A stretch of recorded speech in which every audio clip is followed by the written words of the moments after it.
Bonjour, c'est Ed. Une petite, on va pas appeler ça une revue, une petite vidéo rapide.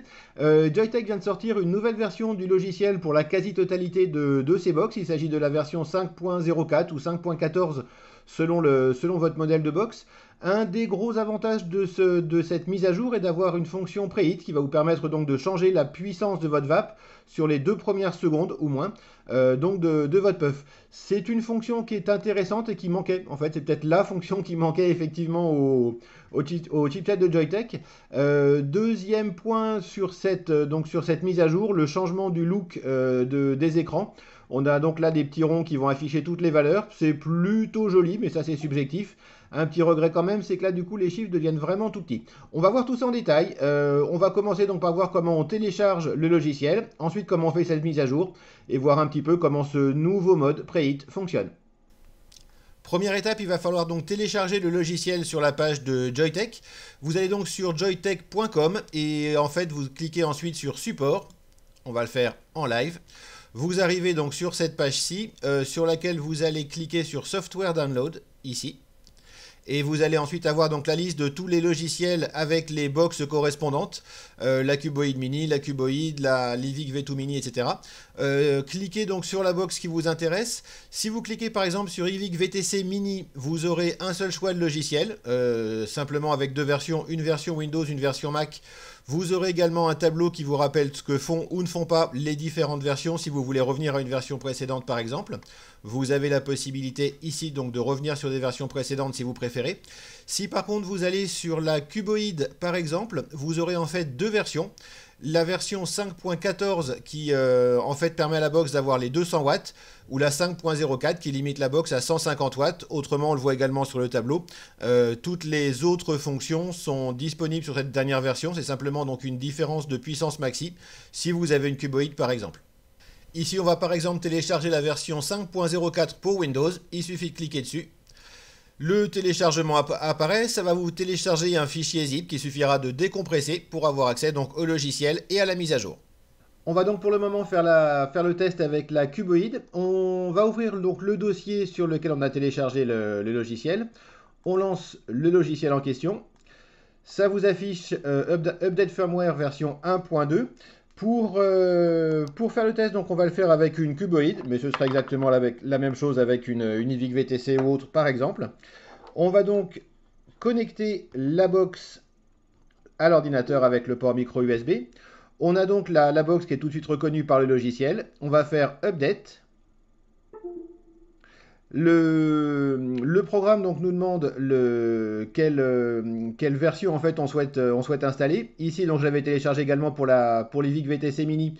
On va choisir Cuboid version 5.4, celui qu'on a téléchargé tout à l'heure. On fait ouvrir. Le logiciel va mettre la box à jour. Là, cette fenêtre-là, donc pour dire que c'est terminé. Vous pouvez faire Exit, débrancher la box directement. Et la box est donc passée avec le nouveau logiciel, la nouvelle version, la 5.04 ici en l'occurrence pour la Cuboid. Première différence bien sûr avec les versions précédentes, c'est l'interface. Ça c'est une question de goût, on aime ou on n'aime pas. Plus intéressant en fait, c'est la fonction de régulation des 2 premières secondes de chauffe en mode contrôle de la puissance. En fait, vous allez pouvoir régler la box de manière à ce que pendant un certain temps, au maximum les 2 premières secondes de vape, la box sorte une puissance plus élevée ou plus basse que celle que vous avez programmée. Et ensuite, donc, la box sortira effectivement le réglage normal. Ici, donc, par exemple, je suis réglé sur 25 watts. Pour accéder à ce menu, il va falloir appuyer sur la touche plus ici et le bouton de déclenchement en même temps, comme ceci. On a donc le menu logo qui apparaît. En appuyant encore une fois sur la touche plus, on arrive au menu preheat, donc préchauffage on va dire. Pour changer ce menu, en fait, vous allez appuyer sur le bouton de déclenchement, donc pour passer de la puissance au temps. Et ensuite, pour modifier une des valeurs, appuyez sur la touche moins. Si vous appuyez sur la touche plus, vous allez revenir au menu logo. Donc, vous revenez bien en preheat. Vous appuyez sur la touche moins, la touche de gauche, donc sur la Cuboid. Et vous allez pouvoir ici par exemple régler une puissance. Au départ j'étais à 25 watts, donc en fait l'intérêt ici par exemple ce serait par exemple de programmer 30 watts pour avoir une vape plus forte en tout début de vape. C'est en fait l'intérêt du truc, limiter l'effet diesel de certains coils.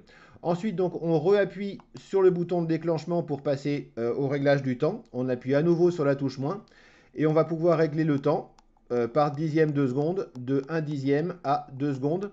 Une fois qu'on bascule au-delà, on revient sur off, donc ce qui éteint cette fonction.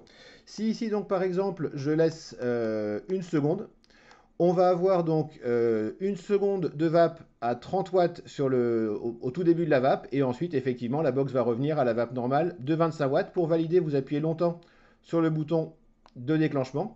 Et donc ici, je suis réglé sur 25 watts. J'aurai donc pendant la première seconde de vape 30 watts et ensuite les 25 watts prévus. À noter que si vous changez la puissance à ce niveau-ci, ça ne changera pas la puissance du preheat. Si ici par exemple finalement c'était pas du tout le bon réglage et on passe à 37,1 watts, peu importe, j'appuie à nouveau sur plus et déclenchement, ça me ramène au menu, j'appuie sur le bouton plus pour revenir, je suis toujours à 30 watts, donc là en fait j'aurai l'effet inverse, j'aurai moins de puissance pendant la première seconde de vape. C'est un petit peu la limite du truc, ça aurait pas été mal en soi d'avoir peut-être à la limite un réglage en pourcentage, d'avoir 10% ou 15% de puissance en plus, ça aurait été plus simple pour le réglage. Hop, ici, on va revenir sur le menu. Là, en fait, du coup, bah, il faudrait que j'appuie sur le bouton de droite, remonter la puissance à par exemple 40 watts pour avoir effectivement le plus de puissance en début de watt pour limiter un effet diesel. J'ai toujours pas vu d'intérêt à avoir moins de puissance en début de vape. Toutes les box qui proposent cette fonction proposent également une baisse de la puissance en début de watt ou de vape ou un mode soft. J'ai jamais trop vu l'intérêt. Bah, si vous le voyez, n'hésitez pas à le mettre dans les commentaires. Ça m'apprendra quelque chose également. Voilà, donc pour cette fonction, globalement, elle est plutôt bien vue, elle est bienvenue en tout cas.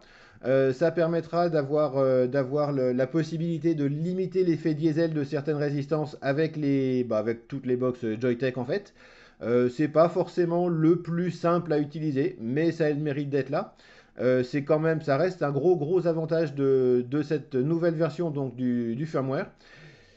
Également la modification du look du menu. Bon, bah ça encore une fois, c'est vraiment subjectif. Personnellement, je trouve quand même que les chiffres deviennent vraiment petits dans les carrés blancs. C'est joli, mais c'est pas forcément super lisible. Là encore une fois, c'est une question de goût. Si vous avez des questions sur cette nouvelle version, n'hésitez pas à les poser dans les commentaires. Si vous appréciez ces revues, n'hésitez pas à vous abonner en cliquant ici. Il me reste à vous souhaiter une excellente vape et à la prochaine.